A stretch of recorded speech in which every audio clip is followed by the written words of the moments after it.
तो क्या संजू सैमसन को जानबूझकर अब ड्रॉप करने के प्लान में है गौतम गंभीर? और क्या अभी जो टीम इंडिया की पूरी हालत हो चुकी है उसका सिर्फ और सिर्फ एक कारण टीम इंडिया के मुख्य कोच गौतम गंभीर?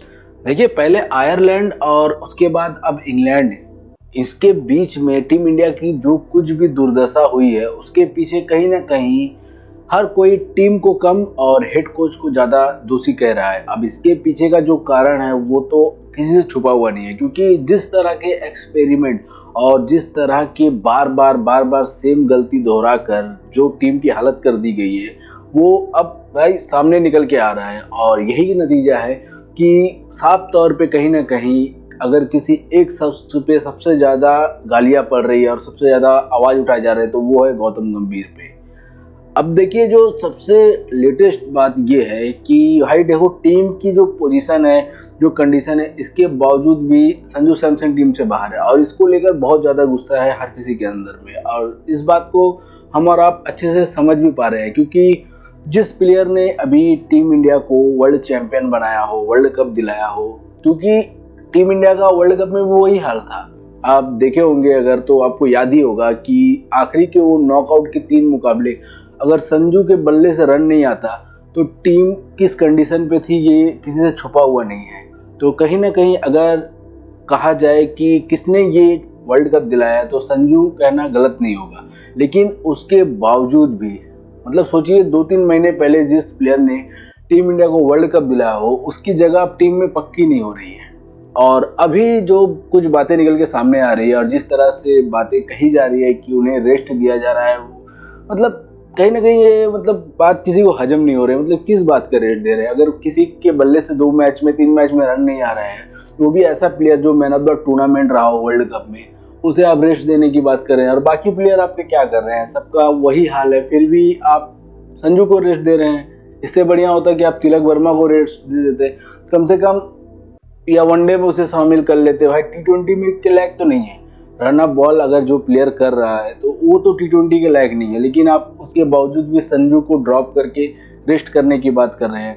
तो ऐसे में कहीं ना कहीं ये सवाल उठता है कि क्या वाकई में गंभीर संजू को दरकिनार करने की कोशिश कर रहे हैं? और यही कारण है कि अब गंभीर के कोचिंग में और भी ज्यादा सवाल उठने लगे। वैसे सवाल शुरू से ही उठ रहे थे, क्योंकि हालिया दिनों में हमने जितने तरह के एक्सपेरिमेंट देखे हैं शायद ही कोई टीम के साथ में होता होगा और शायद ही कोई टीम ऐसा करती होगी अपने देश में अपनी टीम के साथ में। मतलब गजब का, मतलब जब तब जिसको जिसको 2-2 मैच खिला रहे हैं, 3-3 मैच खिला रहे हैं, 1-1 मैच खिला रहे हैं, मतलब चेंज कर रहे हैं। मतलब जैसे कपड़े बदल रहा हो कोई इंसान, वैसे खिलाड़ी टीम इंडिया से बदला जा रहा है। हर खिलाड़ी को मतलब ये डर बना हुआ है कि वो अगला मैच खेलेगा या फिर नहीं खेलेगा, ऐसा परफॉर्मेंस रहता है। और इन केस मान लो कोई सीरीज में है भी तो उसे ये कंफर्म नहीं रहता कि अगले सीरीज में यही टीम रहेगी या दूसरी टीम जाएगी। मतलब इतने सारे एक्सपेरिमेंट करके क्या साबित करना चाह रहे हैं? आखिर एक 15 से 20 खिलाड़ियों की टीम बनाने में कहाँ दिक्कत आ रही है? और कोई इनकेस फ्लॉप हो भी रहा है, चलो 2-3 मैच में उसे रन नहीं आ रहा है तो उसे बेंच में बैठा के अगले को मौका दिया जा सकता है, फिर उसे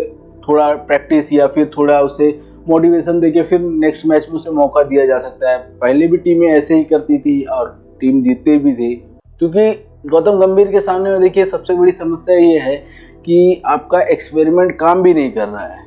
अगर काम कर रहा होता तो शायद कोई ये बात नहीं पूछता और कहता कि हाँ चलो ठीक है।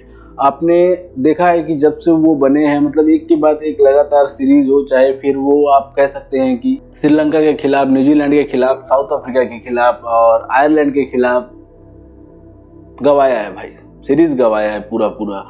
और अभी इंग्लैंड के खिलाफ भी जिस तरह से चल रहा है, मतलब हर किसी को डाउट इस पे भी हो रहा है। तो कहीं ना कहीं आपका एक्सपेरिमेंट काम तो नहीं कर रहे हैं। तो ऐसे में ये तो बंद कर देना चाहिए आपको। और जब किसी के कोचिंग में इतने सारे हार मिलती है, मतलब लंबे लंबे रिकॉर्ड टूट रहे हैं, कभी कोई 10 साल, कोई 15 साल, मतलब जो जो टीम इंडिया के साथ में नहीं हुआ वो सब चीज हो रहा है, उसके बावजूद भी एक्सपेरिमेंट लगातार जारी है। तो ऐसे में कहीं ना कहीं ये बात कहना गलत नहीं हो रहा है। और जिस तरह से आलोचना से लेके हर बातें कही जा रही है गौतम गंभीर के लिए कि कहीं ना कहीं अपनी पसंद को टीम को थोप रहे हैं एक तरह से, तो ये कहीं ना कहीं पूरी टीम इंडिया के लिए हानिकारक साबित हो रहा है। अब आखिर में अगर देखा जाए तो भाई सबसे सही तरीका यही होगा कि टीम में एक प्लेयर को लॉन्ग इन्वेस्टमेंट की तौर पे देखा जाए, ना कि 2 मैच 3 मैच 4 मैच के लिए उसे मौका देकर और उसके अंदर इनसिक्योरिटी का भाव पैदा करके उसका मोटिवेशन तोड़ा जाए।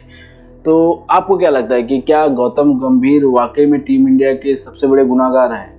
हमें कमेंट में ज़रूर बताइएगा।